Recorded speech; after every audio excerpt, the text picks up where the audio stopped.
Okay, you know what? Let's talk about it. Okay. Okay, let's get into it. Let's get into it. All right. Hello, everyone. Welcome Hello. to another episode of We Don't Watch Movies with me, Corinne. And me, Monze. I said my name Woo! really weird, sorry. Monze. Monze. We're all recording. We're all good. Yes, Okay, I've cool. been recording since you called. Nice. Good. George is licking himself, so we're good. Important cat update. I Yeah, saw a there he bodega is. cat. Aw, cutie. I had to think about which of his limbs were his limbs and which was his tail for a second. I was like, is the tail in the middle? No. His tail's Okay. behind Yeah, him. no. I found out later, but the way he was sitting was I'm not sure. And he kind of blends with the blanket he Yeah. uses, so. Yeah. All right. So this week we're gonna talk about a movie I have seen, but I've only seen once, and a movie that Monzi has not seen. I've Um, never seen it. never seen it. Called Never. Big Hero 6. This is actually I probably think good because the sequel's coming out soon, I think. this is the only Disney movie, animated movie I haven't seen. Yeah. I think I've seen all the other ones, and I think this is the only one. I'm trying to think if that's true for me. There's a couple Pixar movies I haven't seen. Which ones? Cars 2, Cars 3, and The Good Dinosaur. You know what? I watched the first 10. I think we've had this discussion. First 10 minutes of The Good Dinosaur. It was really weird, and I noped out of there. And then Cars 3, I also haven't seen, but I have seen Cars 2. So I guess it's not true. But if you think about Disney movies and you separate it from Disney Pixar, Yeah. that's completely different. Yeah. So I also haven't my seen. statement is still true. I still haven't seen Toy Story 4. Toy Story 4 was actually really good. It was surprisingly good. Sporky is just a metaphor. It's a metaphor. He's a metaphor. He is the physical embodiment of Woody's own, issues. He's the physical embodiment of it. Because Toy Story 4 is so good. I was like, are we talking about Toy Story 4 now? Or not. I'm sorry, but I'm just saying, because Okay. Woody, right, he's having trouble letting go of the past. Right? Mm-hmm. And then he's thinking about whether he should move on or not, right? Mhm. Because he meets Bo Peep again. Yeah. You know? And then Sporky, his whole thing is he's been programmed, right? He's a spork, so he's trash. So all he's literally trying to do is go to the trash, end up as trash. Oh, right? Yeah. And so he has to sort of fight that instinct, which is sort of what Woody is doing, right? This instinct to be a child, to be Andy's toy, all that stuff. So it's two character foils playing off yes. each other. That yes, exactly. I do like that structure of film. I think that makes for compelling stories. But yeah, I went in because Jules wanted to see it, and then I went out dang, that was a good movie. I definitely cried. But I cry almost every movie now. I'm just so sensitive. Same. I get so I'm just weepy. so emotional. I watch commercials and I'm weeping. I'm at work listening to podcasts and I'm like, you are not going to cry at work. But you know what? I'd be crying at work I'm not, I got something in my eye. I cry watching music videos and competition shows where they talk about their tragic backstory. I'm like, ugh. I get it. I get it. The only thing that's hard. safe Sometimes right now you just is gotta cry. The only thing that's safe for me right now is books. I haven't cried reading a book yet. Really? I haven't read a real book in ages. All right, so we're okay. Big Hero 6. Although, have you seen Over the Moon? No. Oh, that's. Don't want to talk about that instead. We just did the intro of Big Hero 6. We could change our mind. Oh my god. I really liked Over the Moon too. That one I cried the whole time. The whole time. Yeah. I'll save that for next time. Okay, cool. Alright, we'll do Big Hero 6. Alright. Alright, so Monze, we kind of mentioned this before, but why have you not seen Big Hero 6? I remember when I saw the trailers, I was like, this looks really cool, this cute little Asian boy, and then I saw his brother and I was like, this is a cute Asian man. And I saw the character designs. I thought they were really great. I liked all the way the characters looked. But then they came to the quote unquote Latina character, and I was just really upset because she was very whitewashed. And like, if I turn on novela, right, like all the characters are European looking, they're all very whitewashed. Like, the only time I ever really saw like a brown skinned person was if they were like a servant. Mm-hmm. They were definitely like fourth tier character, right? Like maybe they had a problem, maybe they didn't. Mm-hmm. So that was something that's really prevalent in Mexican culture, and I think a lot of like Latino culture. So when it came to seeing it in like American culture, I was just done. It's like, no, like, if you're gonna have some representation, like, I don't want to see the whitewashed Latino. Like, it's just like, you know, I'm a brown skinned Mexican woman. Like, I don't, you know, like, there is that privilege, right? There is that white privilege and all this stuff. So I don't know. It just made me really upset. And so I was like, I'm not going to watch this. So I never watched it. But now I'm like, maybe I should watch it. I know it's sad. I know that the brother's dead. And he creates... Don't give me that look. He makes a little... What's his... Baymax? Baymax to, like, comfort his brother. And I'm assuming there's somebody that's after the big marshmallow guy. And the little brother teams up with his friends to, like, do whatever. But yeah, so this is, like, the only Disney movie I haven't seen, and I should watch it. Yeah, I think so. I feel like I saw this movie by myself. I don't know if I saw it with my ex. I don't remember. I don't remember who I watched this movie with, if I watched it with anyone. But, yeah. I remember a conversation I had with a Disney employee at a mixer back in the early 2010s. And this was when, what was it, like Sophia the Third or whatever? Like the little kid Disney movie came out, and there was like another princess that was released who was Latina. Elena of Avalor? Yes, Elena of Avalor. That's what I'm thinking of. Yeah. So let me look her up. Well, no, this would have been before her, actually. I think it was about Sophia the First. I think Sophia is supposed to be Latina. Really? Or Hispanic at the very least. Really? Yes. So I'm gonna look it up. Hold on. Let me confirm this. Is Sophia Hispanic? Let me confirm this. Google. No, she was. In October 2012, Sophia was initially identified as Disney's first Hispanic princess when a producer spoke during a press tour.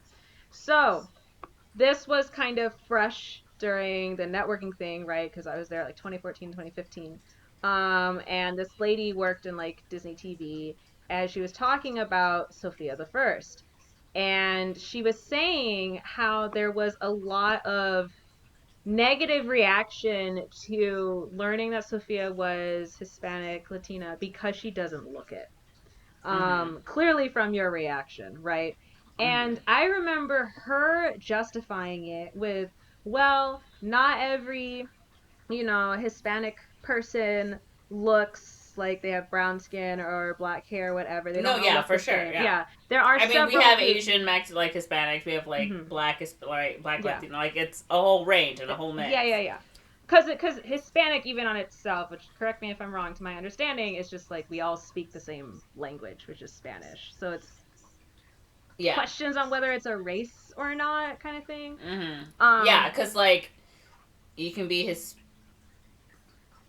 You can be like Hispanic. Brazilians, right? Brazilians aren't Hispanic, but they are Latino because they're from Latin America. Whereas Spain are Hispanic, but they're not Latinos because they're not from Latin America. Yeah.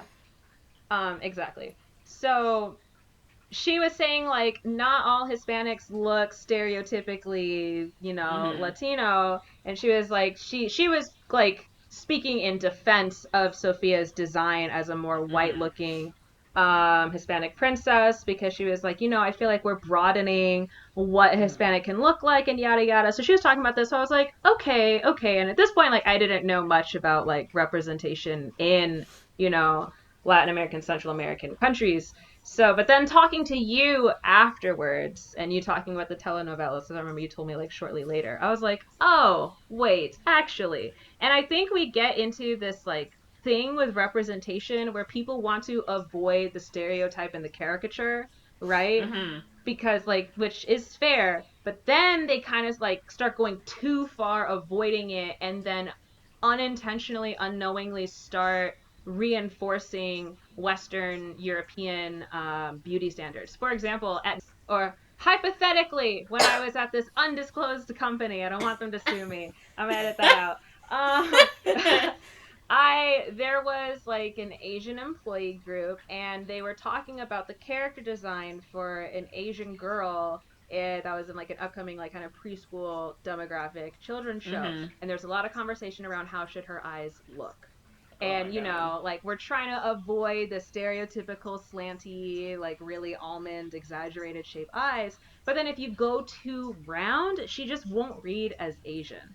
So Mm-hmm. there was a lot of conversation back and forth on like, okay, on one hand, I get that we're trying to avoid the small eyes, but on the other hand, there are Asians with small eyes. And in Yeah. Asia, sometimes those eyes are like in Korea, the double eyelid surgery is very popular, and a big part of it is maybe not so much they want to look white, but that they want their eyes to look bigger, Mm-hmm. And if you look, even though now currently a lot of Koreans are like, well, I just like how it looks, I'm not trying to look like a white person, I just want my eyes to look a certain way, I just want this double lid. The history of that surgery is rooted in white supremacy because the surgeon practiced it on Korean prostitutes to make them look more Eurasian or white to appeal to the American soldiers that were staying there, Mm-hmm. because they basically took comfort women from the Japanese occupation and just translated them into comfort women for like the American soldiers, but like under a different name. Which Classic America. classic America, which is a whole other thing. But like that was how like the man who did the surgery did it for Mm-hmm. that reason, like Yeah, specific reason. explicitly for that reason. So even though now the reasoning has changed and it's not marketed that way anymore, it has roots in this, right? And there is like a lot of, and then especially if you're Asian American, one of the common things you get made fun of is your eyes are small. Even if you're someone like me with kind of like, my mom says, oh, you have big eyes compared to her, but I've had people in high school be like, you draw your eyes too big, your eyes aren't that big, which is like, what? And in general, right? Uh-huh. So it's kind of like, what is good representation or not? We don't want to play into the stereotype of the small eyes, but if we go too far, they stop looking Asian. But there are Asians with big eyes, but there are Asians with small eyes. Like, what do we do?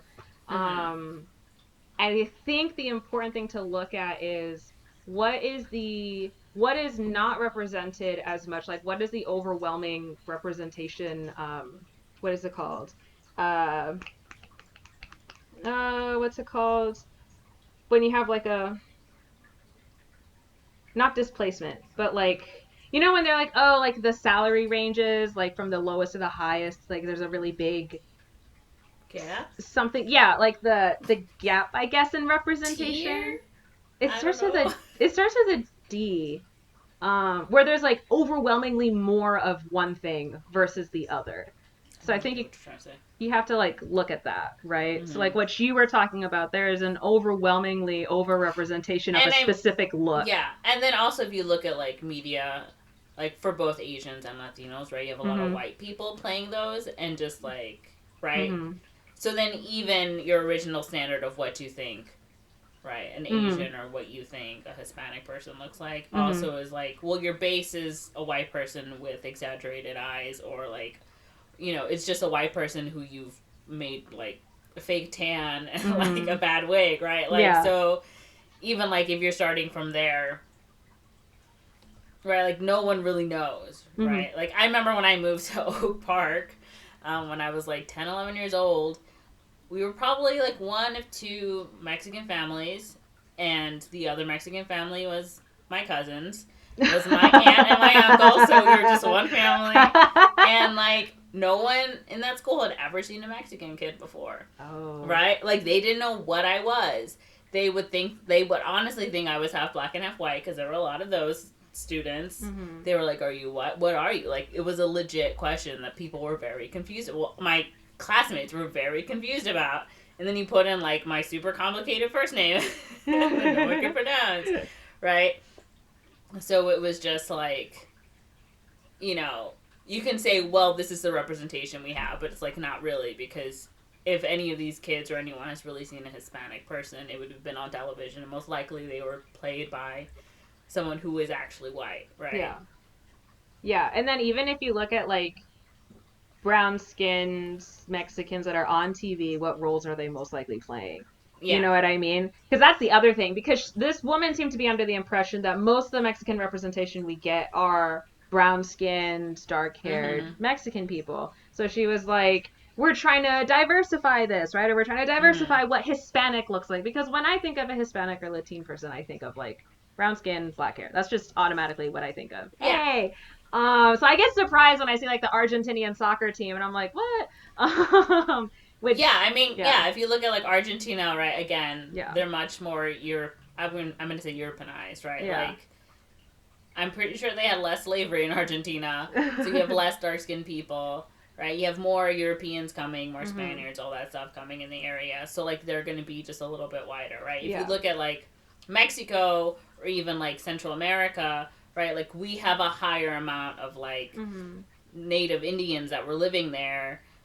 So, like, when you mix it up with, like, you know, you get, like, the mestizo, which technically I am, right? Mm-hmm. Like, you're just gonna have different and then also if you think about the Latinos that are coming to the United States, Yeah, right? They're gonna be in the poor end, right? Which means they're gonna be darker because they're most likely farmers, ranchers. They're like, you know, as opposed to, of course, you know, yeah, more European looking or white yeah, looking Hispanics who are staying in those countries because they have money, because they have power, because they've come from, yeah. right, like their background of Generational wealth. generational Yeah, wealth. Yes, exactly.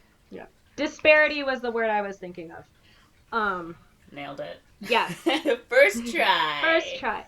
But yeah, so there's that question, right? What kind of representation? How much of the representation is there? What are the representational trends? Yada yada. What is the negative Mm-hmm. representation or disparity within those cultures?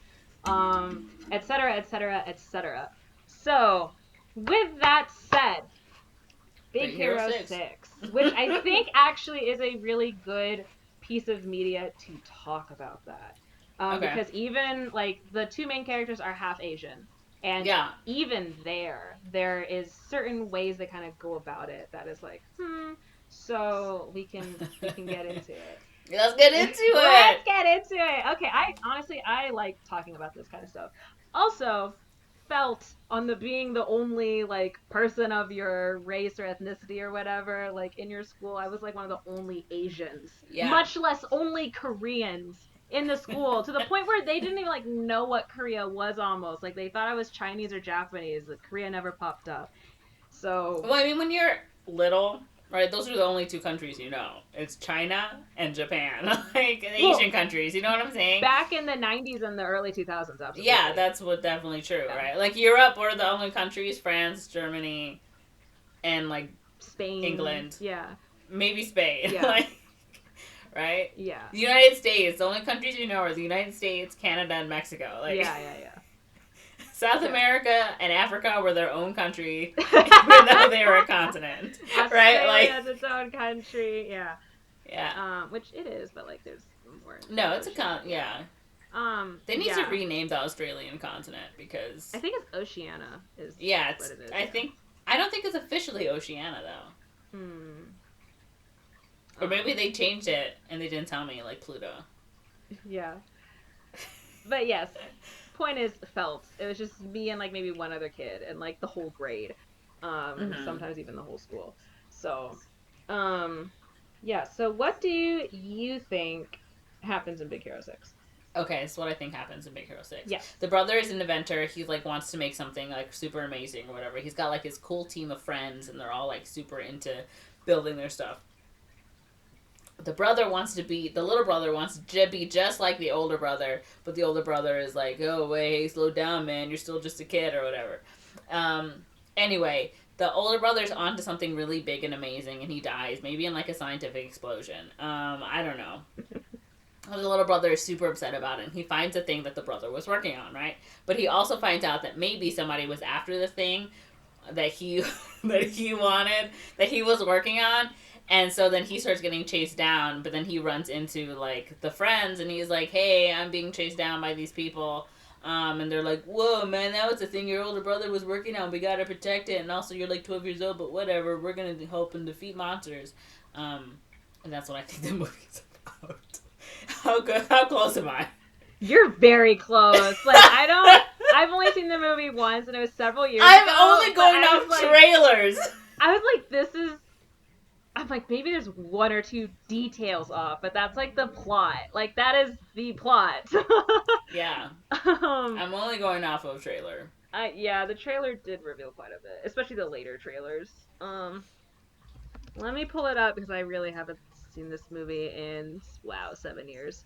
Whoa. 2014, yeah. Cool. You're so cute. So let's. Do we need to watch the trailer? We've both seen the trailer. Should we watch it again? Yeah, we can rewatch it. Just send Yeah. it to me in the chat. Yeah. Following previous input for appropriate audiences. Ah, I love the Disney logo. God, this is 4:35 p.m. San Francisco Police Department. Alright, let me get this straight. A man in a kabuki mask attacked you with an army of miniature flying robots. Microbots, Baymax Telvin. Yes, officer. Microbots. Yeah, he was controlling them telepathically with a neurocranial transmitter. Come on! I am not fast. No kidding! Go, go, go, go! So Mr. Kabuki was using ESP to attack you and Balloon Man.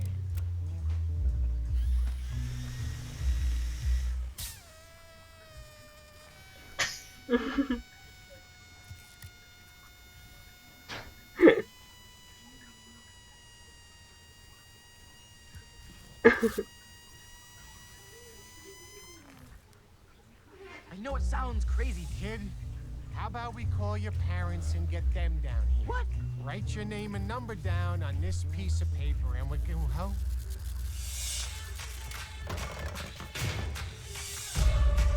We gotta catch that guy. But first, you're gonna need some upgrades.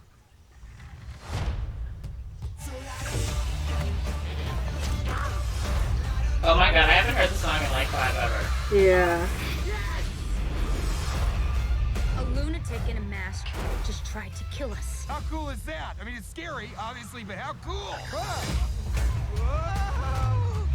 What's wrong with you? Low battery. You home, sweetie? We jumped out a window. What was that?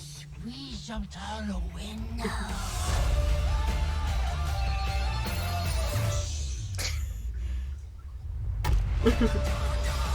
Harry, baby. Harry. Such a nice cat. I I wish George was so know. nice. Alright, Okay. so that's the trailer.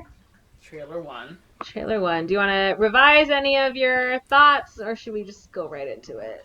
Let's just go right into it. That didn't show me enough to change my mind. Yeah. That was kind of like an early trailer. Alright, so... Like a teaser trailer. Yeah, I remember basically what happens, but I do have the synopsis because there's probably some other things we can go into. Details. Okay. Yeah, so our main character is Hiro Hamada, I don't know. I'm just gonna say Hiro. I'm not Japanese. So, he is a 14-year-old high school graduate. He's like a prodigy, super smart. He's really into robotics. They live in San Francisco, which is a combination of San Francisco and Tokyo. I never would have guessed. Thank you. And he spends a lot of his free time doing robot fights. So he As gambles. a 14-year-old genius does. Yeah. When I was a 14-year-old genius, that's all I was doing. Right, Beyblades, man. There's a lot of money in that. Beyblades. A lot of money in Beyblades. What a rip! I remember the Beyblade times. Or the Bakugan. Anyways, those were cool. So the movie opens with he's at one of these robot fight things, and his brother Tadashi comes over to get him because he something happens where Hiro gets kind of in trouble, the El Dorado kind of gambling scene. I don't remember what exactly instigates it, but his brother has to come in and help him on his little moped, and they like take off back home where they live with their aunts because their parents are dead. Of Um, course. yeah. And they kind of like do the stupid exposition thing. Like, I know our Mm-hmm. parents have been dead for 7 years, but you can't keep doing this kind of thing. And I don't know. So they like do that. I'm like, okay. Um, and If I don't know they've been dead for 7 years, I can't relate to them. yeah, I think the problem is Hero doesn't have any direction. So his Mm-hmm. brother is like, let me inspire my brother. He's so incredibly smart. Like, he's smarter than I am. He's destined for great things. Let me take you to like where I go to college and you can meet my friends. You can see what we're working on to like kind of like spark something in you, right? So Uh-huh. takes him over to the San Francisco Institute of Technology, SFIT. Hiro meets his friends. There's Gogo Tamago, who has a Japanese name but is Korean. And Wasabi, Honey Lemon, Fred, and then Baymax, which is like the inflatable healthcare robot that Okay. Tadashi makes. I don't remember Hiro seeing Baymax It's the there. first time. Yeah, I don't remember it, but I know like all the other friends are like kind of showing off, like here's what I'm working on, here's what I'm working on. So maybe he does. And then he also meets Professor Robert Callaghan, who is the head of the robotics program. He's a bad guy to me. Yeah, he's the bad guy. It's like so obvious. It's like it's gonna be you. You match the stature of the guy in the preview. Like who else would it be? Um, so Hiro is like really inspired by this. He's so excited. So he decides to apply to the university because like he's already a high school graduate.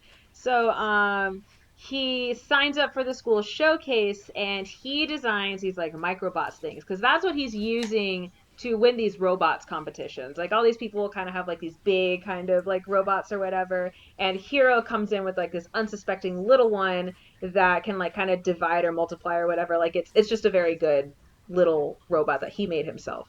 Okay. So he kind of like works on that to make these like microbots, these teeny tiny little robot nanobot things. So there's swarms of tiny robots that can link together in any arrangement imaginable, and they use a neurocranial transmitter. So he knows what he's talking about because like he's made this. So like, he's like, this is Yeah. how they work, kind of thing. So you can like create them with your mind. So he's signing up for like the showcase to try to like get into the school. At the fair, he declines an offer from this guy named Alistair Cray, who's the CEO of Craytech, to market the microbots. Uh-huh. Because Hiro wants to go to school, and then Callahan accepts him into the school. Because he wants that technology. Come on, Tim. Yeah, exactly. So then, as the Hamada family is leaving to celebrate Hiro being accepted, then a fire, your science technology fire, suddenly breaks out, and Tadashi runs in to, I think pronounce it Tadashi, whatever. He runs in to save Callahan, which is the only person left in there, and then the building explodes moments later. Should have let him die. Yeah, so Tadashi is dead now. Now 2 weeks. a hot boy is dead. I know. Or is he? Ooh. So 2 weeks. Also, I should note this movie is based on a comic book series. So, Yes, I remember that. I remember that too. These are based on Marvel comics. So there is that. So then 2 weeks later, Hiro is mourning Tadashi's death. And he like kind of accidentally reactivates Baymax, and Baymax kind of is like, "You are hurt," and Hiro's like, "I'm not hurt." He's like, "Yes, you are, in here, in your heart," kind of thing. So because he's a healthcare robot. Yeah. So he like Baymax. There's like this whole thing where Hiro's like, "Go away," and Baymax is like, "You need a hug, a pat, kind of thing." Like it's cute. Then the two at some point they find Hiro's only remaining microbot and they follow it to an abandoned warehouse because also Hiro loses his entire like project. Everything is destroyed in the fire. Yeah, in the fire. In the fire. I think they find the microbot and the microbot starts like vibrating or something because it can go to like it can lead them to where the other ones are. Yeah. They're all like synced up together, basically. Yeah, so they go to like this warehouse where they find someone has been mass producing the microbots, and that's where we meet the man wearing the kabuki mask. And he attacks them with the microbots, so they run away. Hiro goes to the police, they don't believe him. Then Hiro's kind of like, I think the fire wasn't an accident. The fire that killed my brother wasn't an accident. The kabuki man made it because he wanted to steal my invention. So now Hero is out for blood, so he decides to turn Baymax into like some kind of crime fighting robot thing. And like there's a battle chip that has like different karate moves. Like he like downloads like a karate movie and like puts like it in the database and like injects it into Baymax so Baymax just knows how to do it. And he's like overwriting like the healthcare kind of stuff. He's Yeah, like, yeah, this yeah. this is what I want you to do. I don't care about the other stuff. Um, and they track the masked man to the docks. And then Gogo, Wasabi, Honey Lemon, and Fred arrive. Because Baymax has like a call for them or whatever, and the masked man chases the group. The six escape to Fred's mansion where they decide to form like a high-tech superhero team to combat the villain. Fred is like Naturally. the TJ Miller character, like the white stoner skateboarder looking guy. Yeah, yeah, yeah. They spend like a lot of time on this character, and I'm like, this character's Not annoying, and we have this diverse cast. Why are we focusing on the boring white guy? Whatever. Because he's a boring white guy. Yeah, and he's like, turns out he's rich and whatever. I'm like, I don't care. So that part I was like, whatever. So the group kind of like work on their tech and everything and all that kind of stuff. They track the masked man, whom they suspect to be Alistair Cray, Yeah. to an abandoned Craytech lab that was used for teleportation research until a test pilot was lost in an accident. Dun, Um, dun. I forgot that part. The masked. Oh wait, I remember. I remember now. The masked man attacks, but the group subdues him, and they knock off his mask, revealing him to be Callahan. Whoa, who shielded himself. Not expecting. Yeah, who shielded himself from the explosion that killed Tadashi. So then, enraged at the discovery that Tadashi had died in vain, Hiro removes Baymax's healthcare chip and orders him to like kill Callahan. He's like, I'm overwriting all of this, kill this guy. Hiro's 14. What do you expect? So like Baymax is now like evil Baymax, and he's like about to kill this man, but then Honey Lemon reinstalls the healthcare chip at the last second, like right before Baymax can kill him. Callahan barely escapes. He takes the mask, and then Hero leaves with Baymax because he's like, I want revenge. Back home, Hero is trying to like he's repairing the robot and he wants to get rid of the healthcare chip, but Baymax is like, no, I don't want you to. He like blocks the access port. Because he's like, this is I don't want that's not what I was made for. This is what I was made for. And eventually he kind of like convinces Hero because he shows him video of Tadashi like doing the test runs so you can like see him. And at the end, Tadashi kind of tells Baymax, he's like, you're gonna help so many people. You're destined for like great things or whatever. And I think like there's some kind of thing that gets across that like Tadashi's kind of doing like he's inspired by his brother or something kind of thing. Like some of what he says is similar to what he told like Hiro, and he's like he wants to have this impact, this good thing. He wants to make this good thing for the world. So then Hiro's like, okay, I'm not gonna do this. So he apologizes to the friends, and they're like, it's okay, we'll catch Callahan the right way, we won't kill him.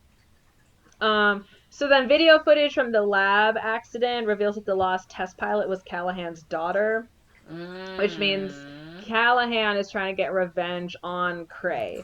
Yeah.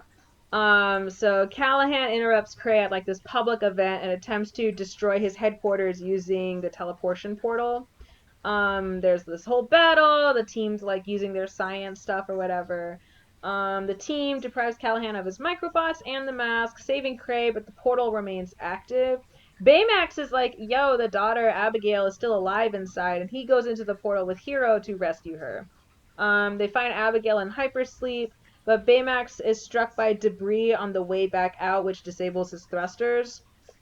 With no other option but to sacrifice himself, Baymax activates his armor's rocket fist, like the rocket fist, and asks Hero if he is satisfied with his care in order to deactivate him. So Hero's like crying, and he's like, yes, I'm satisfied with my care. So Baymax like fires the rocket fist before deactivating, and then Hero and Abigail come out right before the portal closes. And Abigail's taken to the hospital, and then Callahan's arrested. Sometime later, Hero finds like Baymax's healthcare chip in the rocket fist, so he can rebuild Baymax, and Baymax still has the memories and the emotions due to the healthcare chip. I think there's like a moment where you're like, oh no, is it still Baymax or not? And but then he does like this little blink thing or whatever, like he like comes back. So it's like, okay, yay, of course we do. So then they hug. The university gives Hero a grant. They dedicate a building in Tadashi's honor, and Hero, Baymax, and their friends continue protecting the city.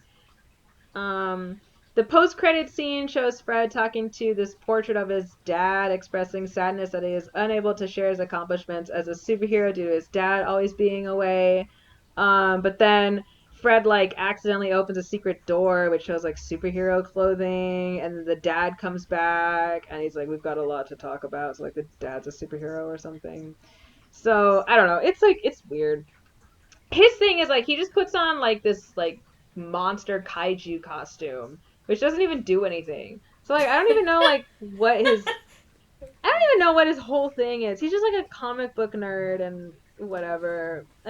I didn't like him. They put so much development on him and not nearly as much on the other friends. And I found that really annoying because all the other characters were way more interesting. So yes, that's the movie. Okay. The sequel is there's a lot of I'm forgetting all my words today. There's a rumor, I guess. There's a better word I'm looking for, but I can't think of it. That Tadashi is going to come back as the villain because in the Marvel books he doesn't actually die. He's just severely burned. And he comes back as like what is his character's name? Like Sun something, Sunspotter, whatever. So theory, I guess, yeah. That I think that's what's going to happen. That makes sense to me because Parrish on directing us again. Yeah. And a Big Hero 6 sequel. Yes. Scheduled to release November 6, 2022. Mm-hmm. In the Korean version, Tadashi's name, which is of Japanese origin, is changed to Teddy. That's so funny. That's really funny. I thought you were going to read this. For the South Korean release of the film, it was retitled Big Hero to avoid the impression of being a sequel. They're like, where are the other 5? Yeah, where are the other 5 movies? We missed them. Yeah. Sunfire. Oh no, is that it? I think it's it. No.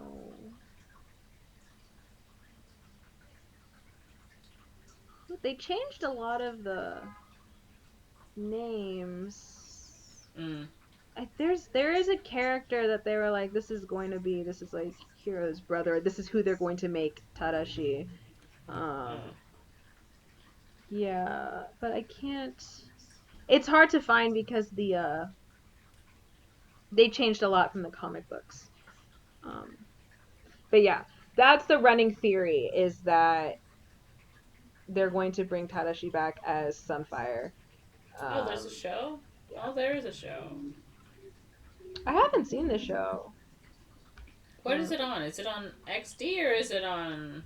Is the show running? Oh, it is on XD, yeah. Disney XD. Interesting, I've never heard of it. I think they're gonna come out with a sequel, though. But I don't know, it might be in production hell or something. According to Scott Watanabe, the movie is set in an alternate future where after the 1906 earthquake, San Francisco was rebuilt by Japanese immigrants using techniques that allowed movement and flexibility in a seismic event. After the city was finished being rebuilt, it was renamed San Francisco due to it being a city with Japanese American architecture combined. It's definitely an alternate universe because that would never happen in any universe I know. Yeah. Oh, yeah. It says here for the South Korean release, they edited it to remove indications of the characters being Japanese because of our history. Yeah, with imperialism. Yeah. But the film still caused some online controversy because of small images resembling the rising sun flag in the protagonist's room, which is the naval flag the Japanese flew during their imperialism run. So, yeah.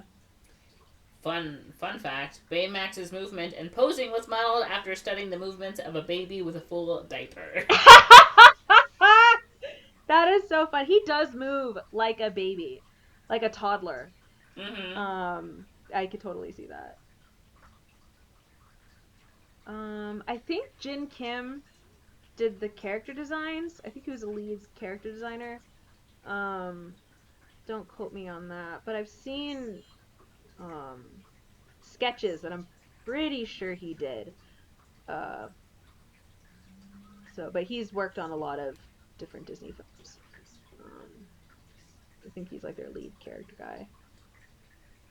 But yeah, thoughts before we kind of go into deep diving this a bit more. It's exactly what I thought it was gonna be. So, nothing too surprising. I mean, I know that like most Disney movies, like they really get you just because of like the deep little details. So I probably will cry if and when I watch this. But yeah, it's not anything too surprising. It's basically 100% what I thought. It's almost 100%. It's like almost beat for beat exactly what you thought. What I said. Yeah, well, as a screenwriter, I sort of know these things. I know what beats that need to get hit. Yeah. But yeah, nothing too life-altering, I guess. Nothing too shocking. Yeah. When I watched it, because I had pretty high expectations, because I was like, okay, we've got some halfies in the house. They're voiced by some halfies, which is really cool. It's Ryan Potter and Daniel Henney. So that was exciting, and they're both like the main characters. And I was just very excited. And like there's a Korean character, Gogo, that's like our first Korean Disney character. And so I was really looking forward to it, and I did enjoy the film, but I did feel a little like, okay, like when it was done. It didn't hit me as hard as I wanted it to. Like, I might have still cried because, like, grief story is just like, oh, I love a good story about grief. They're so good. They're sad, but I like when it's like, it's not like overtly about grief, but it's like, it's a central part of the story, but they handle it with a lot of metaphor and like character foils and things like that. And I think children's films are just, or rather animated films are marketed towards children, are very good at like getting that across. Or like if it's like an indie quirky film or whatever, like a film that's like not just straight drama grief or whatever, but has like layers to it. I'm like, oh, this, like, I'm really liking this. Like, I liked Fault in Our Stars way better when I realized it was about grief from the perspective of the person who is going to die, wondering how her mother will, like, continue. That made the book make more sense to me and more like, oh, I'm getting it. Instead of, like, this is a pretentious, stupid love story between two teenagers who are terminally ill. So things like that I enjoy watching. I think it helps me kind of process like my own fear of death and all that stuff. Coco is a great example, although that's less about grief, but kind of a different take on it. But stories like that, I really Coco enjoy. makes me cry every single time. I've only seen it when once. he comes back. And he's singing the song to his grandma Coco. And she starts singing it. And she's like not responsive, and he's like, please. And then they walk away and she starts singing it. Yeah. And then he starts singing it back. Every single I swear to God.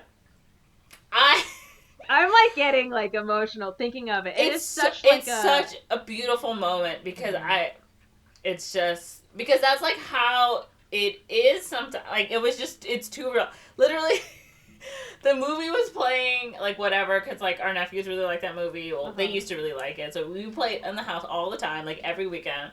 And then, like, I missed the entire movie. I was like, I'm not going to cry this time because I missed the entire movie. And we get to that one scene, I'm like, I'm not going to cry because I didn't go on this emotional journey. You know? I start weeping. all of us are weeping. My brother, his kids liked the movie, but he had never seen it. And so finally he's like, oh, I'm going to sit down and actually watch it. And he was crying and he was so mad. He's like, y'all didn't tell me I was going to cry this much. The movie is so good.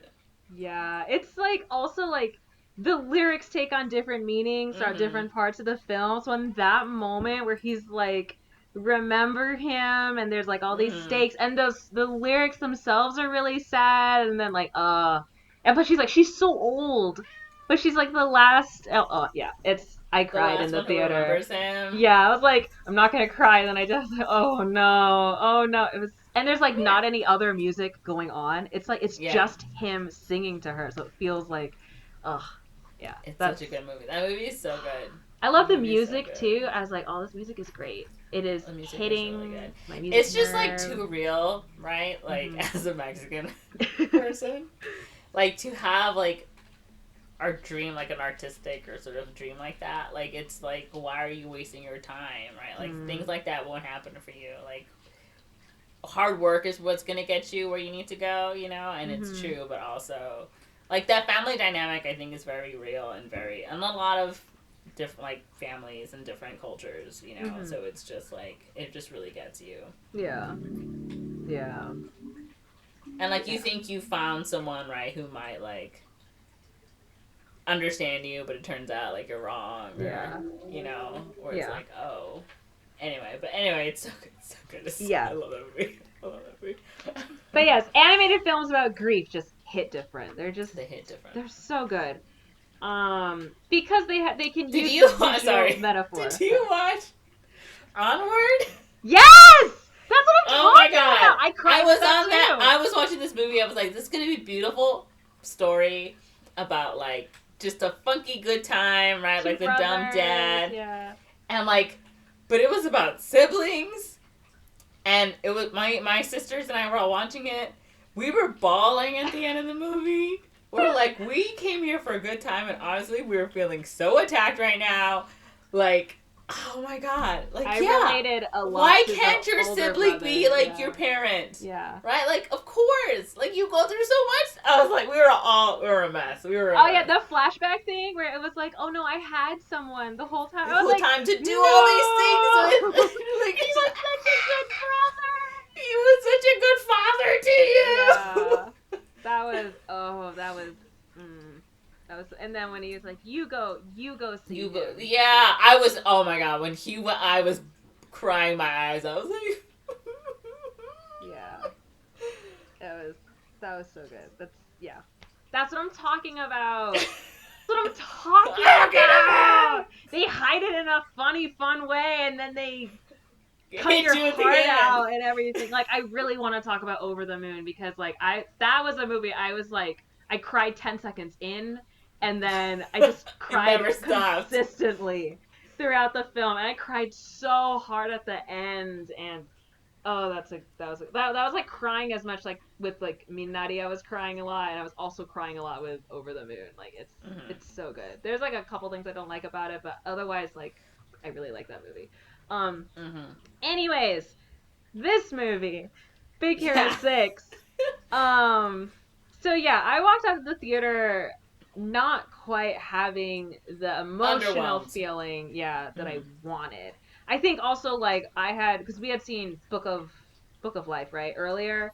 Okay. Is that what that's what it's called? Yeah. Yeah. I had seen that early. I didn't know really what to expect, but I had a really good time watching it. And then when I came out, I was like, I feel good. This was a great movie. It was so visually spectacular. It's different from a lot of things I've seen. For me, it was like a bit of a cultural dive into it, right? And like we both watched. I had a good time. I was like, I really like this movie. I felt really satisfied watching that film. So I was expecting something similar to this one, and I just didn't quite get it. I think some of it was the middle section because they focused a lot and developed Fred a lot. I was like, I don't get it. And he's just like this white comic book nerd who's really into kaiju stuff or whatever, and he gets a little kaiju costume. I'm like, okay, whatever. And then they didn't develop the other friends as much, and I was expecting them to, and like they got their like little bits to shine, but I really wanted to see more of them, especially because I'm like, we got a Korean character, so I'm just like waiting for her to come on screen like every single time. But like none of them really have any arcs or anything like that because the hero is hero. So I'm like, okay, I get that. Yeah. Hero himself was fine. Um, I looked at him and I was like, I feel seen in a way because it's like, okay, he reads as a half Asian, a half white boy to me. He reads that way to me. His brother is very much more Asian passing, but Hero kind of sits in that kind of middle, like he looks mixed. So I'm like, okay, I like this. I like that we have a mixed character. But something that also, when I thought about it, I was like, they live with their mother's sister because their last name is Hamada, and so like I think the dad is Japanese and the mom is white. They're living with their aunt who is white, and I'm like, okay, and which like she was fine as a character. She has kind of like that Aunt May, like more recent Aunt May kind of energy, Yeah. right? Younger aunt kind of thing, and she was fine and all that. But afterwards, like the more I think about it, and when I think about it now, it's like, why couldn't we just have had more Asians? Like they could still be half and half. Like why aren't they staying with like their dad's family? Why are they staying with the mom's family? Right? Like what's I don't know. Like because it's a choice, right? They chose to do this. I don't know if it was like a way to signal like yes, they're half and half. Um, but it was something where I was like, okay. And I also didn't see a lot of like as much kind of like little detail half and half kind of things. Like Minari was like full of it. Right, like I'm watching Minari, I'm like, I feel so seen right now. Like I know that, I know that, I know this, I know this. Like even not the things that were like the focus, it's like in the background. I'm like, my parents have these same wooden ducks, or like this is this, or whatever. Like my like your dad is obsessed with ducks. Well, in Korea, the marriage ducks is like a traditional wedding. Okay. So I was like, this. I'm like, yeah, we have these. Like my parent, like sometimes my mom will like turn the ducks the other way when like they're fighting. They're having fighting. Like, That's hilarious. I want wedding ducks. That's so great. Because they like, I think the thought is they mate for life or whatever. So yeah, like there's a whole thing, and there's like also like wedding dolls and stuff. There's like certain types of pictures and things they put on the wall. So there's a lot of little details there that were very like, oh, so familiar. Because you had a lot of Korean people working on the movie. Like the director himself is Korean. He had like actors and all stuff, the actors, right? everyone. Yeah, everyone associated with this film. Yes, exactly. So there was a lot that just felt like yes, I'm in here and it feels genuine. I didn't see it as much with this film. Like I'm sure like there's gonna be details or whatever around the room and stuff. And there might have been like a couple things or something, right? Like he likes the Bruce Lee movies or whatever, the Jackie Chan movies, maybe he's eating with chopsticks or whatever, like things like that. Like that's fine. But it didn't feel as like in depth, especially if they're living in like a made up like San Francisco Tokyo blend. You would expect to see more like Asian influence, like that Japanese influence. Exactly. And that's also where I'm kind of like, why is he not living with his Asian side? Because San Francisco has such a strong Asian population, and if this is supposed to be a San Francisco Tokyo blend, there should be an even greater Asian population here. That makes more sense to me, you know? Or even like, why isn't he associating with that family, right? Like, I don't know if there's a funeral scene, but right, like seeing like that sort of interaction, or just and like I don't the other side, or having like an aunt or an uncle from the other side coming to visit, like just something, right? You know, just a little proof, like like they can build the story however they want. They can have anything happen. I don't know why that side of the family was just cut off. So you know what it felt a little like tokenizing-ish, right? Like we're gonna have these two half Asian characters, but then they're only we can't have make a family them that Asian. Like we can't. Exactly. We gotta have a white person here, right? And it's like this makes sense. Like it's not like this is unrealistic, right? I could totally believe, you know, two halfies living with their white aunt. I could totally buy that. But there is like family is so I don't know as much for Japanese culture, but I imagine just in Asian cultures in general, I feel, especially if it's like a immigrant Asian family or even like generational, right? Asian families in general, like the family is so strong, you know? Mm-hmm. Like why would the Asian side not show up every so often for this, right? Like why wouldn't Mm-hmm. they do this or whatever? Like where are they?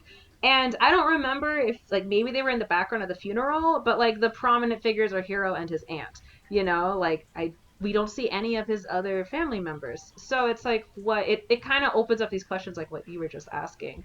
So they I bet they just weren't even thinking of it, but I Mm-hmm. just wish they had thought about it a bit more. And like if you look at the main people making this film, like they're all white.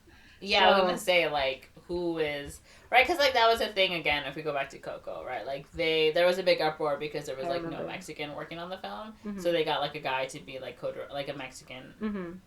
person to be co-director, right? Yeah. And like those are like the little. That's what I also really love about Coco is like the way the house looks, like the way like the town looks, like La Plaza, all like the way the Mhm. streets, like that's what it's like when you're in Mexico. Like that's what it looked like, and it's beautiful. And it was, I think it was the first time I ever saw a movie, and I was like, oh my god, this is exactly what it's like. The feeling I get when I watch, like it feels like when I am in Mexico. Mhm. So so just like those little details, like the vendors, like the mariachi people, like the plaza, like the flowers, all that stuff, like just Mhm. even like the way the grandma dressed, like even the way like his cousins dressed, right? Yeah. Like to me that was all sort of, and those are like the little details, yes, from going to those places or whatever, but Mhm. also having someone like from that culture or whatever, from that background, being like, hey, these are these things that we're gonna notice and these are important. Mhm. And if you just have like, okay, we're gonna have half Asian, half Japanese characters, right? But if you don't have anyone that's part of that culture, like doesn't really understand, right, you're gonna have things like, well, he's Japanese, so let's have the rising sun flag, right? Like that's a big Yeah. Japanese thing. You know what I'm saying? When it's like, okay, well that's not good. Like you can't have that. Like Yeah. or it's just gonna be like, okay, well, because that's a funeral, the family's there most likely, right? But like because it's more westernized and it's coming from like this Western view, and like white people just aren't as close to their families. It's like, Mhm. you know, I think people of like immigrants of color are right. Yeah. Like I think if you compare just like in general, like the way we are with our Yeah. families and how like intrinsic it is to like our culture, Yeah. right? Like it's all part of everything we do, right? Like I know for Mexican culture, I know like Korean, like like different Asian cultures, different like it's a big part of who we are. A lot of decisions we make are because of our family, or decisions we don't make because of Yeah. our family, right? So that's not something that they're gonna think of, right? Because Yeah. most likely that's not something that they've grown up with or they've noticed. Yeah. Yeah. And like like there's the expectation, you live with your family until you get married or whatever, right? Like Mm-hmm. the moving out stuff. But there's also that intersection of because this kind of sort of takes place in the United States, it's kind Mm-hmm. of San Francisco. You have to consider also like immigrants of color, why is the family bond so strong when it's already strong in the culture, right? It's like, well, you're living in a country that is not friendly to you, right? Like you look at how Mm-hmm. Chinatown was made, and like they couldn't get houses anywhere else. They were forced into this kind of shitty part Yeah. of the city. So it's like, you know what? Fine. We're just all going to live here and we're just going to make it our little slice of China because everywhere else sucks. So we're going to like make this our safe space, right? And then you Mm-hmm. have like generations and generations of people that like grew up and live there. Or, with Hawaii, you have generations of Japanese Americans who are living in Hawaii and like other places, right? They tend to live like Koreatown in LA. There's like a huge community. They're all like they're there. They help each other and all that stuff. So you have to consider that historical racial context of why this is like this in the US, why these communities are here in the US, why they are as strong as they are, why the families are even like as tight as they are here, right? Which I feel like that kind of context or understanding wasn't quite there. And I also feel that I've seen this criticism as well that Big Hero 6 just kind of went, we like the Japanese aesthetic, so let's make a Japanese city, but it's still American because we don't want it Mm-hmm. to be too exotic, but we do want it to be exotic, and we want it's like Orientalism kind of like Yeah, we want it for to be sure. this like cyberpunky kind of cool futuristic thing, so we're just going to take a bunch of Japanese aesthetic and sling it on here, which is like kind of racist. Not like, maybe not maliciously so, but Western cyberpunk I mean, certainly yeah, but it's still has fetishizing, roots. right? Like those. Yeah, at best it's fetishizing. At best it's kind of like this long history of Western Orientalism, which we see in art history, right? It happened in the 19th century, it's happened in Yeah, the for 20th sure. century, and like the different styles of painting and everything, and when the kimono keeps coming back, right? It does keep coming back. Yeah, and it's tied to our foreign relations with these countries, right? Like the opium stuff, the Boxer Rebellion things, that was like what, like late 1800s? That's when people started seeing more and more of these countries, and then the art was like, oh, I love this art, or I want this, or whatever.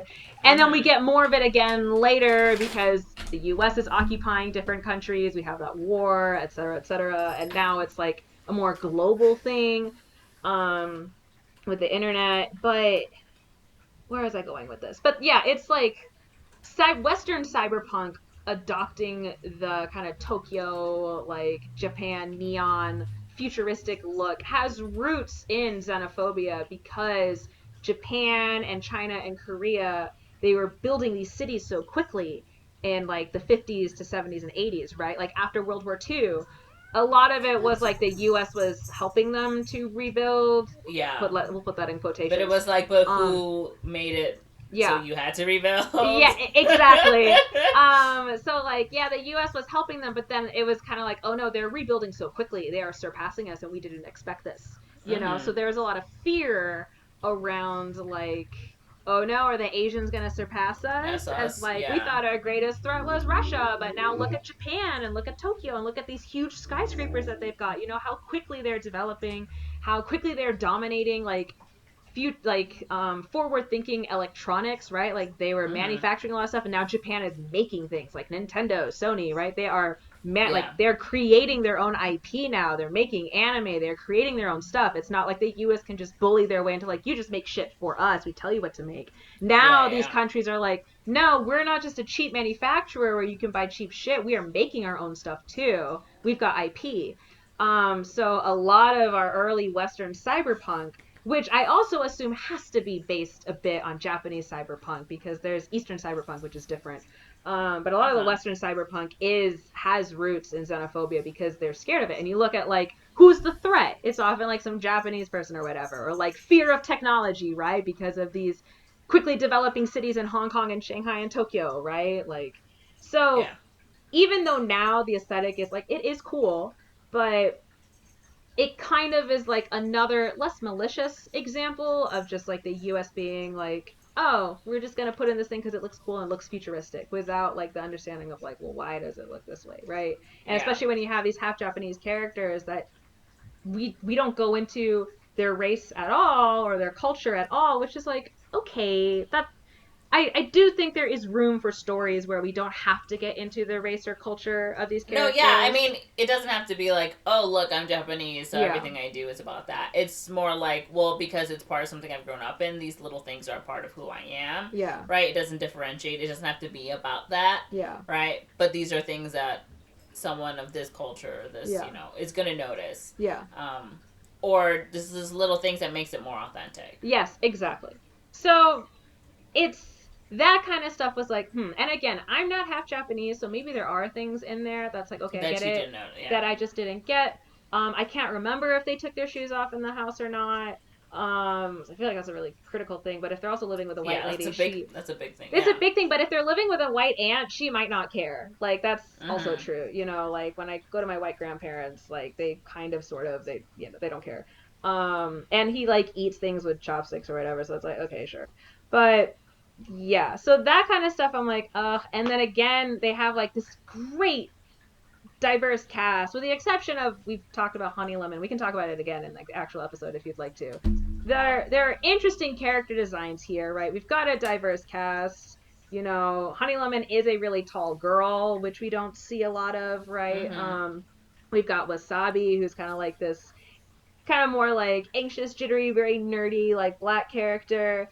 So that's kind of fun to see, right? Like these are like different interpretations of it. our Korean characters this like badass like biker girl who was supposed to have a tattoo, but Disney was like, no, we're not gonna have a tattoo, and I'm like, okay. So there are like certain things that like feel well designed or like cool or whatever, but we don't see a lot of them. We just see them fight, and it's frustrating. Go-Go also has like the classic like, I'm Asian, so I have to have a cool color streak in my hair. Yeah, every um, single. Well, it's like that meme where it's like, how come Latino boys are always wearing red hoodies? And then you're like, and then I gasped because I was like, I'm wearing a red hoodie too. Like, it's like the same thing, but yeah. But I do yeah, know with the streak in Go-Go, hair. there was, because there's so many Asians working at Disney. There's a lot of Korean Americans there too, or just Koreans in general.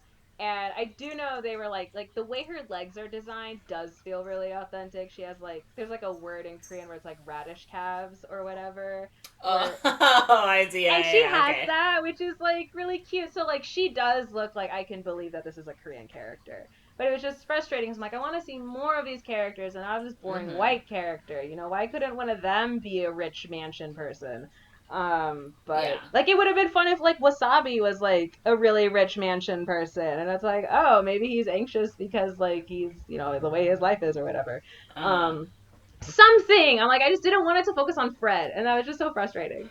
Um, but I do think overall the film is a good film. These are just kind of like cultural sensitivity things, and this was made in 2014, which is kind of like right before discourse around this stuff really exploded. Like this was kind of one of the first films I feel that I was paying attention to that there was a lot of this discourse around, right? Mm-hmm. Like especially around the Honey Lemon character, which we talked about. I had no idea she was Hispanic or Latina until after I had seen the movie and read about it. And if you see Yeah. the designs in the art book, they design her to look more obviously Hispanic or Latina, and they just didn't go with it. So Mm-hmm. yeah. Um, but I don't think it's a bad movie.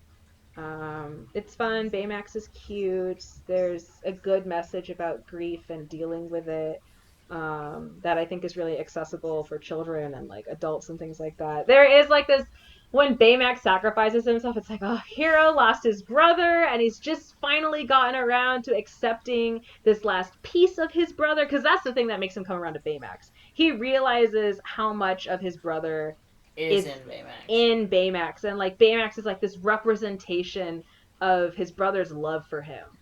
Like Damn, you're gonna make me cry. yeah. So then when he's like, you have to let me go, are you satisfied with your care? It like hits really hard because it's like now Hero has to lose the last This final part, yeah. thing that he had of his brother. So it's very emotional. But then when you see like the chip, it's like, okay, you can have this, that all is not lost, kind of Mm-hmm. thing. So but that yeah, so things like that are just good story beats and character beats and development things, and Hero finally accepting it, kind of accepting his brother is also dead when he has to accept that Baymax has to sacrifice himself, kind of thing, which is his whole arc. So there is good storytelling. There is good. They do a good job with Hero and all that stuff, but it is also not without its flaws. Okay, So cool. yeah. Any other final thoughts? What would you rate this movie? 3, I guess, out of 5. I think that's fair. That's about what I would rate it. Maybe I give it like a 3.5. But yeah, Yeah, I mean, there was just nothing surprising about like what you told me in the thing. So I yeah. think if it was like something like a twist, where I'd be like, like Yeah, I think that was it too. The movie was very predictable. Like I Mhm. knew Callahan was the guy. I was like, I know it's him. Um kind of Mhm. thing. Um and once you see the test pilot, you can be like, oh, there's probably something here. That's like the closest thing to a twist you're gonna get. But I Uh huh. do wish there was like more to it. It is kind of like a paint by the numbers story, but Mhm. still is effective. So Okay. Cool. yeah. Yeah. If you've seen Big Hero 6, I guess let us know. Monze, where can they find you? You can find me at Magic Monster on Twitter. Mm-hmm. You can find us on Twitter as well at don't watch movies, right? Yeah. Nailed it. First try. Corinne, where can they find you? At Corinne is Korean on Twitter and Instagram. Nice. Yeah. So thanks for listening. And we'll talk to you guys next time. Next time. Next time. Bye. Bye.